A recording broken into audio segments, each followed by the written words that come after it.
देखिए जगत गुरु तत्वदर्शी संत रामपाल जी महाराज के मंगल प्रवचन। एक तो घर में दारू काटे, शराब बनाओ तो पड़ोसी का भी नशा हो, भूंडा लग गया उसने छींक आवे। अरे एक घर में हलवा बने तो पड़ोसी इतनी अच्छी ही वो जाती है उसकी संदेश। तो इसी प्रकार जो सुमन करोगे वो तो हलवा तो आप खाओगे, लेकिन उसकी महक पड़ोसी को भी आभास होगा उसको। तो इस प्रकार इस परमात्मा का मंत्र घर घर में चलेगा। कोई बस में बैठे जाते हो, ट्रेन में बैठे हो, कोई सिमरन कर रहा श्वास का, कोई कर रहा प्रथम मंत्र मन मन में, तो पास में बैठे यात्रियों के भी उसका प्रभाव पड़ेगा और एक ना एक दिन उनके पाप नाश होंगे वो, और आत्मा जागेगी। इस प्रकार से परमात्मा ने पूरे विश्व को अपने बच्चों को शरण में लेना ही लेना है। चाहे आज कोई हिंदू है, चाहे कोई मुसलमान है, चाहे सिख है या ईसाई है, हम बगैर ज्ञान के बढ़ते चले गए। अब हमें पता चलेगा आज मृत्यु होगी, हम हिंदू हैं, कल मृत्यु हो जा, हम अमेरिका में पैदा हो गए, ईसाई का झंडा उठा लिया है, और फिर मृत्यु हो गया, हम मुसलमान का, फिर मुसलमान का झंडा उठा लिया। हम हैं कौन, हम आए कहाँ से हैं, मनुष्य जीवन का उद्देश्य क्या है, तो ये इस तत्व ज्ञान से पता चलेगा। फिर क्या बताया परमात्मा ने कि कलयुग बीते 5500 पाचा, तब ये मेरा वचन होगा साचा। 600 वर्ष पहले ये बात कहना कि घर घर में मेरे ज्ञान की चर्चा होगी और मेरा ही ज्ञान रहेगा, पूरा विश्व मेरी भक्ति करेगा धर्मदास, तो धर्मदास का गलेवा उतरा नहीं थी। तो परमात्मा ने कहा कि कलयुग बीते 5500 पाचा, तब ये वचन मेरा होगा साचा। कलयुग बीत जावे जब एता, और सभी जीव परम पुरुष पद चेता। ओए होए होए, आप पुण्यात्मा जो इस ज्ञान से परिचित हो चुके हो, उनका तो यह बात बिल्कुल समझ में आएगी 100% तुरंत। आप क्या देख रहे हो, आज से पहले आपने ज्ञान गंगा सुनने से पहले परम पुरुष का ज्ञान नहीं था, आपने केवल अपने ही देवी देवताओं का ज्ञान था, और स्वर्ग लोक तक हम उत्तम स्थान मान्या करते। एक ये राधा स्वामी पंथ है जो गुरु नानक देव जी के और कबीर जी की वाणी को पढ़ पढ़ा के कहीं की ईंट कहीं का रोड़ा जचा गए, ये सतलोक सचखंड और सतनाम ये बताने लगे थे। इन्हें कख नहीं पता, कैख है भी नहीं पता भक्ति मार्ग। ये क्या बताते हैं, सतलोक में परमात्मा निराकार है, चेतन ही चेतन है, प्रकाश ही प्रकाश है। और फिर सतलोक कैसा है, सतनाम क्या है, सार नाम क्या है, सार शब्द क्या है, सतलोक क्या है, सतपुरुष क्या है, इनके परम धनी के वचन है शिवदयाल जी के, जिससे युवराधा स्वामी धन सतगुरु सच्चा सौदा धनो दाड़ा जय गुरुदेव निरंकारी परंकारी जितने पंथ हैं ये उसी से निकले हैं, उसी के आधार से। वो क्या बताता है कि वही सतनाम है, सतनाम वही सतपुरुष है, सतनाम ही, और सतनाम ही सतलोक है, सतनाम ही सार शब्द है, सतनाम ही सतपुरुष है, सतनाम ही सार नाम है। कख है इनको पता। तो अब कहते हैं परमात्मा ने कहा है कि कलयुग बीत जावे जब एता, और सभी जीव परम पुरुष पद चेता। ओए है परम पुरुष, गीता जी अध्याय नंबर 15 के श्लोक नंबर 16 और 17 में 3 पुरुष हैं। एक सरपुरुष, यह ब्रह्म है 21 ब्रह्मांड का स्वामी, और एक अक्षर पुरुष जो 7 संग ब्रह्मांड का मालिक है। ये दोनों परम पुरुष नहीं है, इसलिए गीता अध्याय नंबर 15 के श्लोक 17 में तुरंत कहा है कि उत्तम पुरुष है तू अन्य परमात्मा इति उदाहरते।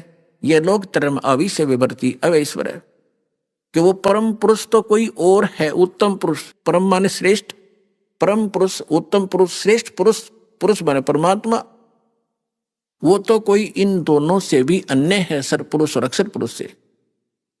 और वही तीनों लोकों में प्रवेश करके सबका धारण पोषण करता है। गीता अध्याय नंबर 18 के श्लोक 62 में कहा कि अर्जुन तो सर्वभाव से उस परमेश्वर की शरण में जा।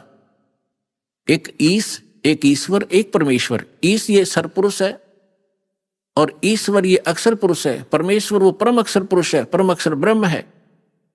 तो उस परमेश्वर की शरण में जा, उसकी कृपा से ही तू परम शांति को और सनातन परम धाम को प्राप्त होगा। सनातन शाश्वतम स्थानम, सदा रहने वाले अविनाशी स्थान को प्राप्त होगा।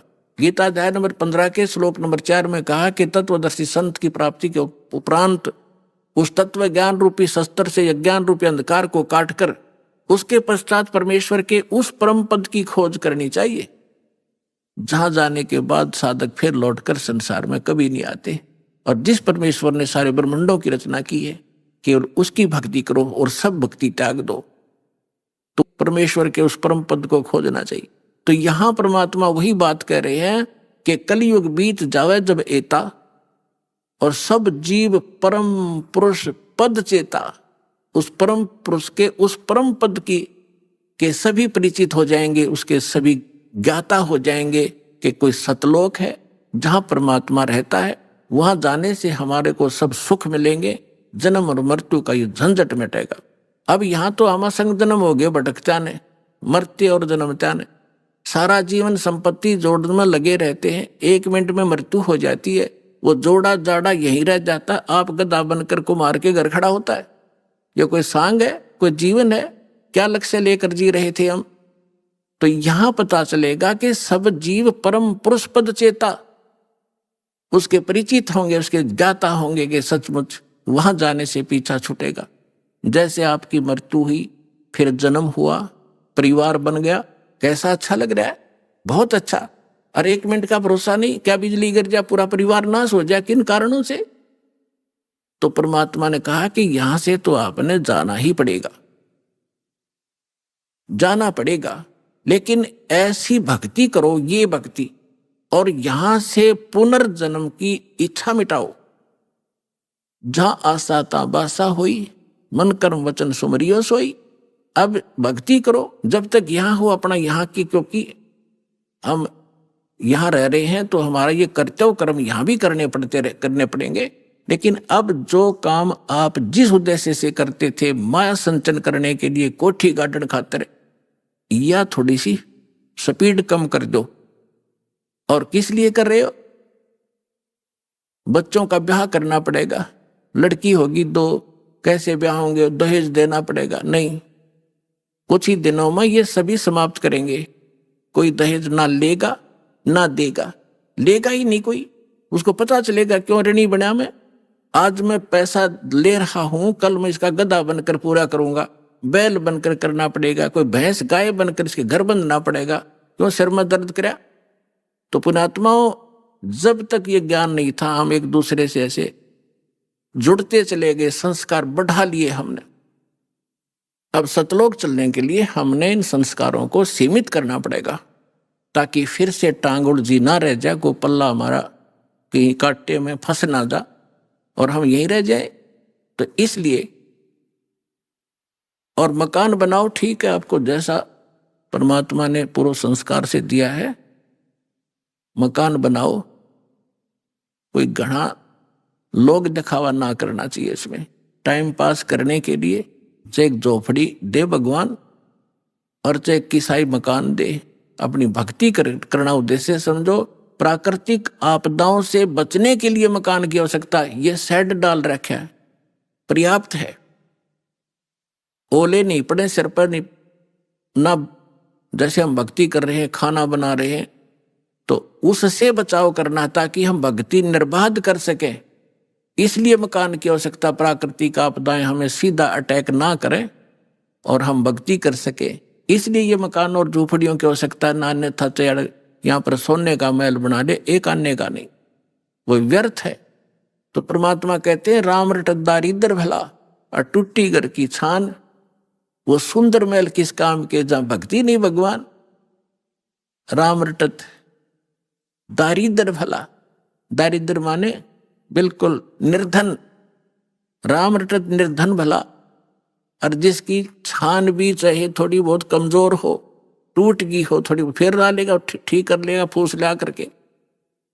और वो कंचन महल किस काम के, सुंदर महल किस काम के जहां भक्ति नहीं भगवान। तो इसलिए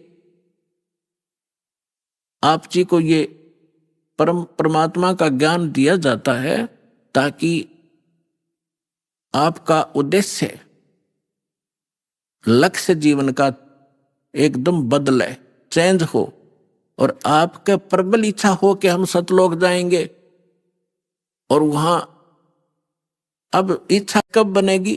जब आपको दृढ़ विश्वास हो जाएगा कि सचमुच कोई ऐसा लोक है, और वहां जो सुविधा बताई जाती है आपका ऐसा ही घर होगा, परिवार होगा। अब जो बच्चे आपके हैं और आपके संस्कार से जुड़े हैं और भक्ति कर रहे हैं, कोशिश करो, अगर आपको इनसे प्रेम है, इनमें लगाओ। ये तो ममता ऑटोमेटिक है, ये हैं भगवान के बच्चे, आपके नहीं है। लेकिन यहाँ संस्कार वश हमारे ये बने हैं, हमारे निमित्त किए गए हैं, तो हमारा कर्तव्य बनता है इनको भगवान की भक्ति पर जरूर लावे। इनको भगवान की भक्ति पर लगाओगे, सच्ची भक्ति पर, तो फिर जब आप यहाँ से शरीर छोड़कर जाओगे वहां, फिर ये भी शरीर छोड़कर आएंगे वहीं, तो वहां भी आपका ऐसे ही एक परिवार बनेगा जैसा यहां बन गया। अब देखो पुण्यात्माओं, यहां सारे दुख हैं। गर्मी में गर्मी सतावे, सर्दी में सर्दी, और फल डा जा तो घरों में भी पानी घुस जा, और भी ना जाने कितने कष्ट शरीर में हमारा लगे रहते हैं। कोढ़ हो गया, कैंसर हो गया, अंधा हो गया, आंख फूट गई। लेकिन हम इतने ढीठ हैं, यदि हमारी मृत्यु ना हो तो इन दुखा ने भी कोई नहीं गिने। हमने मृत्यु का दुख मान रखा है, और यह मृत्यु कंपलसरी। यहां पर सारे दुख दे के भी मृत्यु होगी। अगर हमारी मृत्यु ना हो यहां, और परिवार हमारा देख कितना प्यारा लगता है, क्या हम मरना चाहते? नहीं, कोई नहीं चाहता। लेकिन यह मृत्यु डेफिनेट होगी, और आप भी मरोगे, और ये जो बच्चे जिनको आप अपने मान रहे हो, ये भी शरीर ना जाने आपके सामने चले जाएं।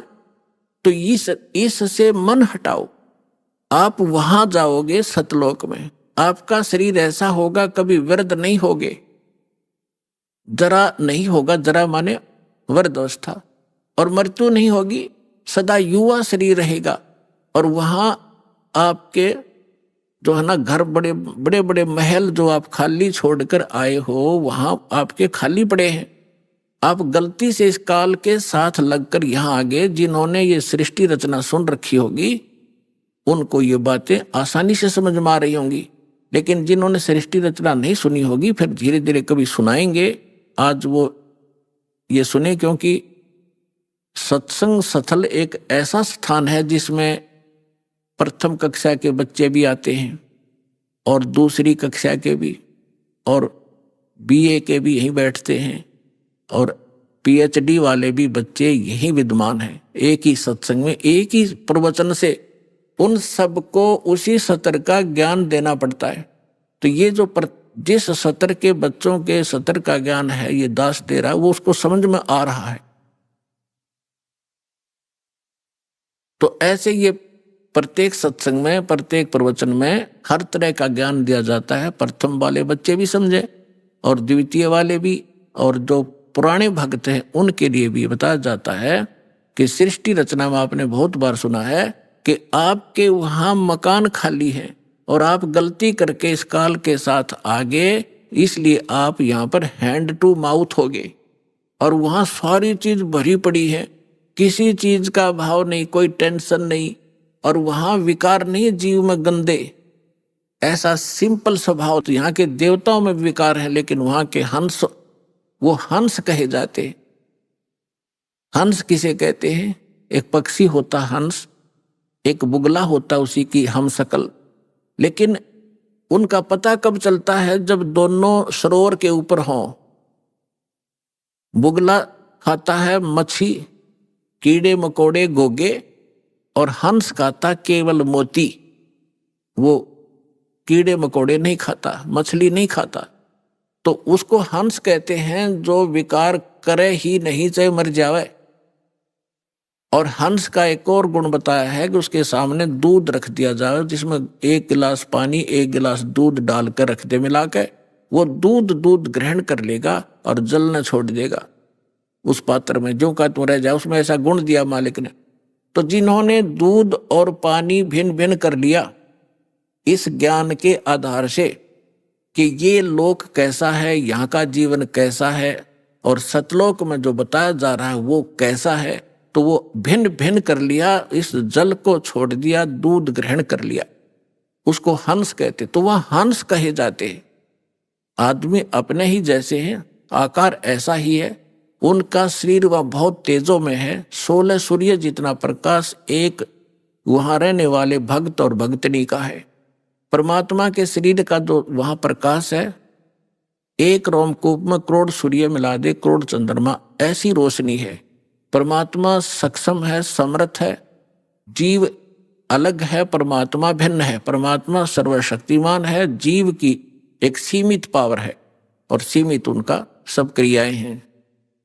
परमात्मा की क्रियाएं असीमित होती हैं। जो जीव और ब्रह्म एक बताते हैं वो भूले हुए प्राणी हैं, वो अज्ञानी आत्माएं हैं, उनको।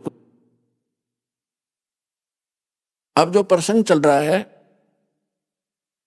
जैसे एक भक्त मिला इस दास को, पहले पहले की बात है जब बहुत कम ही संगत होती थी, ऐसे हम दास भी किसी को पकड़ लेता था जान पहचान के, को आजा बैठ जा तुझे एक बात बताऊंगा, ज्ञान सुनाने लगा। अब वो अच्छी आत्मा था वैसे तो, सुनता रहा, सारी सृष्टि रचना सुनाई। एक दिन, 2 दिन, तीसरे दिन जब वो आया, वो कह लगा भाई बात सुन भगत जी, मैं आपकी बात ऐसी है मेरे हृदय में लग गए और मेरा सरसा होता है इनका, और मैं ऐसा व्यक्ति हूं, मैं जौन से काम पर लगता हूं, पक्की धुन का आदमी हूं, मैं उसको करके छोड़ता हूं, बीच में नहीं छोड़ता। और मैं नाम लूं को नहीं, मैं नहीं लूंगा आपसे मंत्र। माँ के बात भाई क्यों नहीं लेगा, कि मैंने मंत्र ले लिया, मैं तो सिर धड़की बाजी लगा कर काम किया करता हूं और मैं भक्ति कर लूंगा और मैं चला जाऊंगा उड़ा जहां बता रहे हो कौन सा लोक है, और सतलोक भी भूल गया, मैं वहां चला जाऊंगा और वहां कोई भी ना पाया तो मैंने अकेला बैठा रहूंगा। मैं नहीं जाऊं, मैं तो यहीं रहूंगा, मेरा दिल नहीं लगे। मैंने उसे कहा कि भले पुरुष एक बात बता, अब यहां तो क्या दिल लग रहा है आपका? मान ले तो गधा बन गया और सुअर बन गया तो क्या दिल लगा तेरा? ने बोला बढ़िया है, आते जाते दिखते तो रहेंगे, घूमते फिरते दिल लगा रहेगा। बता ऐसी व्यक्ति गिरगी हमारी कि हमारा यही ठीक है, घूमते फिरते दिखे जाएंगे और यही ठीक सू, मैं वहां नहीं जाऊंगा। अब उसका जो ये कहना भी ठीक था कि आज तक किसी ने यही नहीं बताया कि सतलोक है और सतलोक में आदमी रहे हैं, वहां पर सृष्टि है, ये तो किसी ने बताया नहीं। ये राधा स्वामी वाले लोग कहते हैं कि वहां तो प्रकाश ही प्रकाश है, प्रकाश ही प्रकाश है, चेतन ही चेतन है। वो टिंडे लेंगे चेतन में जाकर प्रकाश में, समुद्र में डूब का मरना हो तो क्या? तो क्या ये कोई बात है, कोई आधार है इनकी बातों का? पुणात्मा अब ये निर्णय करना चाहता दास की वो सतलोक में सारी सृष्टि है, ऐसे ही स्त्री पुरुष है, ऐसा ही परिवार है, लेकिन यहां तो गंदा व्यवहार है, या न्याय नाम की चीज नहीं। परमात्मा कहते निरंजन धन तेरा दरबार, जहां तनिक नहीं न्याय विचार, घर घर में राड, बहू सासू का झगड़ा, आपस में भाई भाई का झगड़ा, बाण भाई के साथ मनमुटाव, छोटी छोटी बातों पर, इन पे संपत्ति और पता नहीं क्या के ऊपर लड़ाई हो जाए। ये कोई जीवन है? सब नरक भोग रहे हैं यहाँ पर, कोई सुखी नहीं है। इस पर 21 ब्रह्मांड में आग लगी पड़ी है। अब वहां जाओगे जब देखना, वहां कोई चिंता ही नहीं। अब जैसे आप यहाँ आ रहे हो, यहाँ सासू भी आई होगी, सास भी और बहू भी आ रही होगी, ननंद भी यहीं पर बैठी होगी, सास और ससुरा भी आया होगा, और पति और जेठ जेठानी भी आ रही होंगी।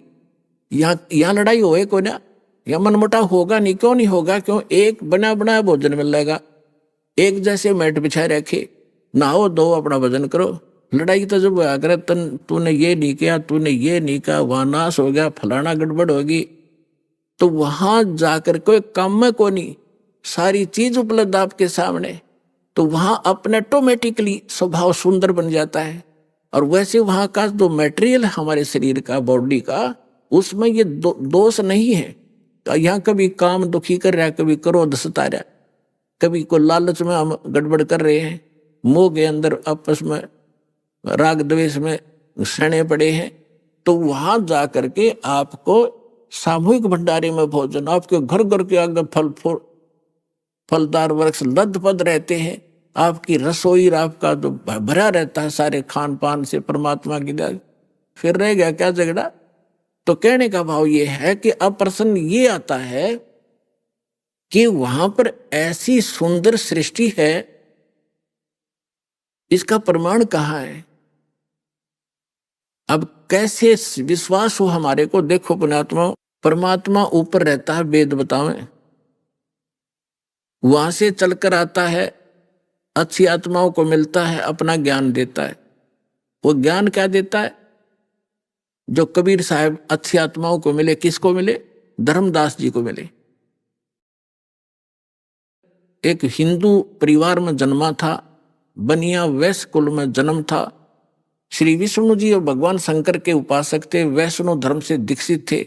मथुरा के अंदर जाके 68 तीर्थ भ्रमण करने की इच्छा से वो अपने गुरुदेव के आदेश से गया हुआ था। वहां भगवान मिले, परमात्मा ने यह चर्चा सुनाई कि इस तालाब में नहा के, इस जोड़ में, इस मथुरालय में स्नान करके, धर्मदास जी आप मोक्ष चाहते? तेरे लोटे में पानी भर कर ला रखा था, उसने साथ रखा था, देखो इसमें कितने जीव घूम रहे, इसमें तूने स्नान किया, मसल मसल कर नहाया, तने करोड़ों जीव मार दिए रगड़ रगड़ के, ये पाप तेरे बैड अकाउंट में लिखा गया। और पुण्य एक भी को ना, क्योंकि शास्त्र विरुद्ध साधना तेरी, तुझे क्या लाभ मिलेगा इसके? पाप इकट्ठे कर दिए। बांधवगढ़ घर से चलकर यहां तक आया मथुरा में, लगभग 700 किलोमीटर तू पैदल चला है। नीचे तेरे पैरों के नीचे जितने जीव आए वो तेरे पाप में लिखे जाएंगे। और पुण्य एक भी को ना इस दौड़ में नहाने का, तालाब में नहाने का। बता, तू गीता पढ़ता है डेली? हाँ जी। गीता में दिखा कहीं तीर्थ पर नहाने की बात के लिख रखी हो तो? या जो मंत्र आप जाप करते हो, हरे कृष्ण राधे श्याम सीताराम, गीता में लिखा कहीं? अगर नहीं जी, फिर किस लिए डलेर हो रहा है? अब देखो पुण्यात्माओं, प्रथम बार तो कितनी साची बातों पर एक बार तो सटराई को से दिमाग में। धर्मदास जी नाराज हो गए, तू मुसलमान है, हमारे देवताओं की बुराई करता है, ये करता है, आंख लगा दिखाने। परमात्मा अंतर ध्यान हो गए, जिंदा महात्मा के रूप में बैठे थे। मुसलमान धर्म के अंदर जिंदा महात्मा संत होते हैं। जब आगे से एकदम अंतर ध्यान हुए, धर्मदास का कलेजा हिल गया कि सारी साची कह था, और ये सारी बात सही थी। मैं तो नीच हूं तो भगवान था, कोई फरिश्ता था, कोई देवता था, कितनी बढ़िया बात बतावे थे, मैंने गलती कर दी। और हे भगवान, इब का आप मिल जाओ तो मैं सारी बात सुनूंगा। कुछ दिन के बाद, लंबी कहानी है, अब विषय नहीं है वो, इसलिए दास क्या बताना चाहता है। परमात्मा उनको फिर मिले, फिर कुछ बात कही, वो फिर अज्ञान आग बैठ गया, भगवान फिर अंतर ध्यान हो गया। ऐसे 4-5 बार घटना घटी। तो चौथी 5वीं बार जब धर्मदास जी से परमात्मा अंतर ध्यान हुए, तो उसने ठान लिया कि भगवान या तो दर्शन दे दो, ना मैं अन्न पानी नहीं खाऊंगा, अरिब का जो आप कहोगे मैं वह सुनूंगा सारी। 5-6 दिन बीत गए, धर्मदास ने कुछ नहीं खाया, अन्न भी नहीं किया। परमात्मा पहुंच गए, उसको मुश्किल से सहारा देकर खड़ा किया, अग बेटा तू खा पी, और अब मैं आ गया हूं, सुन मेरी बात। फिर धर्मदास जी ने कहा कि भगवान एक बार मुझे वो स्थान दिखा दो जो आप बता रहे हो कि वहां सारी सृष्टि है, आपके भाई बहन जो पहले चले गए यहां से मुक्त मैंने किए हैं वो भी वहां विद्यमान है, मुझे दिखा दो भगवान, मैं देखना चाहता हूं। अब परमात्मा ने कहा कि धर्मदास तू हट क्यों कर ही, ऐसा हट क्यों कर रहा है? मैं जो कहूं तू भक्ति कर, विश्वास कर, इस भक्ति से तू वहां पहुंचेगा, वहां देख भी आएगा। तू रह नहीं सकता क्योंकि तेरे पास भक्ति नहीं है उस योग्य। जैसे कोई बच्चा ट्रेनिंग कर रहा है डॉक्टर की, और वो नो मैंने डॉक्टर दिखा के लाओ, पहला हॉस्पिटल कहाँ सी है, अरे पहले ट्रेनिंग कर, फिर उसमें नौकरी मिल जाएगी तेरे को। अब देख भी आओगा क्या डॉक्टर बन गया तू वहां जा करके? तो पहले अपनी भक्ति करो, जो ट्रेनिंग पूरी करो, फिर आपको नौकरी मिल जाएगी वहां पर। नहीं माना, मालिक भी चाहते थे गवाह बनाओ इसको, उसकी प्रबल इच्छा हुई, एक बार दिखा दो दाता। परमात्मा लेकर गए ऊपर, नीचे जिंदा महात्मा के रूप में थे। उसी रूप में जाकर देखा कि वहां सारी सृष्टि, नर और नारी, भाई बहन सभी विद्यमान थे। सुंदर शरीर उनके, लंबे लंबे शरीर, और बहुत हष्ट पुष्ट उनका तेजो में शरीर, और सब उनको प्यार से परमात्मा ने जाकर कहा कि इसको डबल रोल किया दाता ने, जो एक परमात्मा के जो उस राज दरबार के सामने गेट कीपर था। परमात्मा ने उसे कहा संकेत से कि इस भगत को भगवान के दर्शन करा लाओ। वो दूसरी साइड से ले गए, परमात्मा दूसरी साइड से जाकर सिंहासन पर विराजमान हो गए। लेकिन उस समय शरीर वही था, शकल वही थी, लेकिन शरीर से ऐसा नूर निकल रहा था, क्रोम करोड़ सूर्य करोड़ चंद्रमा मिला दे क्रोम को इतनी शोभा थी मालिक की। जब धर्मदास जी ने देखा कि ये तो यह भगवान जो नीचे जा रहा था जिंदा महात्मा के रूप में, कि तो वही परमात्मा है, तब देख जाके परमात्मा ने कहा जा भाई चल वापस। फिर वापस आया तो परमात्मा नीचे बैठे पाए। तब उसने कहा हे भगवान, आपने आप ही मालिक हो, आपने अपने आप को छुपा रखा है। अरे भगवान, इतना सुंदर स्थान। जब पहुंचा धर्मदास उसको वापस भेजने लगे, तब परमेश्वर से कहा भगवान मुझे यहीं रख लो, उस गंदे लोक में ना भेजो, वहां तो बुरा हाल है। अब वहां जाने के बाद आपको पता चलेगा आप कहाँ पड़े हो, कैसे लोक में रह रहे हो। तब धर्मदास जी ने याचना की। परमात्मा ने कहा बेटा ऐसा नहीं रह सकती, आप वापस जाओ, आपको ऐसा मंत्र दूंगा सतनाम और सारनाम। थोड़े ही भजन से आपकी घनी भक्ति संग्रहित हो जाएगी। इसके विषय में आदरणीय गरीबदास साहिब जी को भी परमात्मा मिले थे। उन्होंने परमात्मा से परिचित होने के बाद क्या कहा है, सतनाम पालड़ रंग होरी हो, 14 लोक चढ़ावे राम रंग होरी हो, 3 लोक पास्यंग धर रंग होरी हो, तो ना तुले तुलाया राम रंग होरी हो। एक सतनाम का 2 अक्षर का मंत्र है, जिसमें एक ओम है, एक तत् गुप्त है। जिनको प्राप्त है उनको पता है। तो अनुपदेशी को ये मंत्र भूल के नहीं बताना, नहीं आपका नाम खंडित हो जाएगा। तो परमात्मा ने कहा कि एक श्वास उश्वास से एक मंत्र, जैसे आपने एक मार छोड़ा एक अंदर लिया, एक ये मंत्र पूरा बन गया।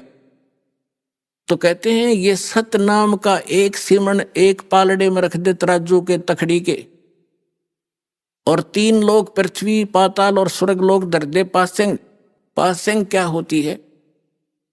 जैसे दास का जन्म एक किसान परिवार में हुआ, हमारे घर पर ये व्यापारी लोग गेहूं चना लेने आते थे, तो पिताजी कहते थे भाई पहले तेरी ताखड़ी जांच करा, इसमें कोई एरर तो नहीं है। तो उसमें एरर होती तो उसी कणक, जैसे चने बेच रहे लेने हैं तो चने उठा के एक मुट्ठी दूसरे पलड़े में डाल दिया जाता था, ताकि वो एरर लेस हो जाए, उसमें कोई डिफेक्ट ना रहे, संतुलन ठीक हो जाए। वो पासेंग कहा करते, पासेंग डाल ले इसमें, और बट्टे रख दिए। और वो सौदा बाकी और करना होता है, 10 मन 20 मन चने लेने होते हैं, वो तोलने अलग से। वह पासेंग कोई सौदे में नहीं होती, वो एक मुट्ठी चने पड़े रहो। तो यहाँ क्या बताते हैं परमात्मा के एक सतनाम के सिमरण की इतनी कीमत है। सतनाम पालड़ रंग होरी हो, और दूसरी तरफ 14 लोक चढ़ावे, शिव का लोक, विष्णु जी का लोक, ब्रह्मा जी का लोक, दुर्गा का लोक, और ये ब्रह्म का लोक, और ये जो है ना गोलोक, और ये 14 लोक जो है अताल उतल पतल, ये सारे चढ़ा दे। और 3 लोक पासेंग धर रंग होरी हो, ये 3 लोग तो पासेंग कोई सौदे में नहीं है। इस पृथ्वी पर छोटा सा कोई टुकड़े का राजा बन जाता है, मंत्री मुख्यमंत्री, फूला नहीं समाता। और इस ज्ञान की तुलना में आपको पता चलेगा, क्या बताते हैं, 3 लोक का राज जीव को जय कोई दे, लाख बधाई क्या करे जय नहीं नाम तने। धिक्कार है उस राज को जो भक्ति नहीं है, जिसके पास ये सतनाम नहीं है। तो क्या बताते, सतनाम पालड़ रंगोरी हो, और 14 लोक चढ़ावे राम रंगोरी हो, 3 लोक पासेंग धरे रंग होरी हो, तो ना तुले तुलाया राम रंग होरी हो। तब धर्मदास जी से परमात्मा ने कहा कि नीचे जा बेटा, ऐसा मंत्र दूंगा, सच्चे नियम से नियमित रहकर ये भक्ति करना, थोड़े ही सिमरन से। मुझे मालूम है कि इस काल के लोक में तुम भक्ति नहीं कर सकते, ना जाने कितने प्रकार के पचेड़े तुम्हारे जकड़ रखे हैं, लेकिन ये सिमरन ऐसा दे दिया, थोड़ा भी सिमरन कर लोगे तो भी कल्याण कर दूंगा तुम्हारा। और आप जाइए नीचे।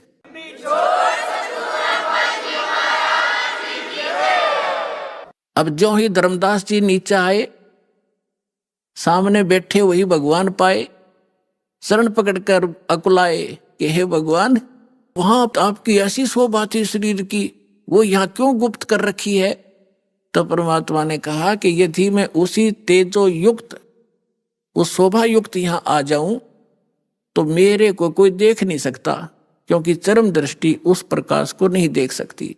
और फिर ये काल का कलेजा फिट जाए, अब तो उसको पता नहीं मैं कौन हूं, और उसको चिंता बनी रहती है कि इस प्राणी को सच्चा मार्ग ना मिल जाए, इसलिए इसने ना जाने कितने ये दूत छोड़ रखे हैं इस मेरे प्यारे आत्माओं को मिसगाइड करने के लिए। कोई कुछ बता रहा है भगवान की डेफिनेशन, कोई मंत्र कुछ बता रहा है, कोई साधना कुछ बता रहा है, इसने भट्ठा बैठा रखा है। इसलिए धर्मदास, मैं आपको ये सच्ची भक्ति बताने के लिए आया हूं। तो दास जो आपको बताना चाह रहा था, धर्मदास जी ने आके बताया। कबीर सागर में आपको बहुत बार दिखाया, फिर समय आने पर दिखाऊंगा। उसमें वहां ऐसी सृष्टि है, वहां पर सब भाई बहन जो पहले चले गए वहां ठाठ से रहते हैं, स्त्री पुरुष है, परिवार है, वहां सारे सुख है, सब सुख पदार्थ वहां पर उपलब्ध है। और पुण्यात्माओं, जिन महापुरुषों को परमात्मा मिले उन्होंने बताया। आदरणीय गरीबदास जी ने बताया, आदरणीय नानक साहब जी ने यही ज्ञान दिया। लेकिन जो गरीबदास जी ने जो विशेष रूप से ज्ञान दिया है, वो परमात्मा और इन सब महापुरुषों की अपनी एक गुप्त चाल थी। वैसे तो जितने भी महापुरुष वहां गए हैं उनको सबको सारा ही ज्ञान था, लेकिन बीच में उस ज्ञान को छुपा के रखना था, गरीबदास जी के माध्यम से ये पुनः जागृत करना था। तो गरीबदास जी ने अपनी वाणी में यही बताया है, अब इतना समय नहीं वो आपको मैं सुनाऊं, कि वहां सतलोक के अंदर ऐसी स्थिति है, ऐसा वहां पर रहन सहन है, वहां बाग बगीचे हैं, सदाबहार वृक्ष हैं, सारे सुख हैं, और वहां जाके तुम सदा सुखी रहोगे, सदा युवा बने रहोगे, वहां तुम्हारी मृत्यु नहीं होगी, तुम्हारा परिवार होगा। अभी आपने सुने संत रामपाल जी महाराज के मंगल प्रवचन।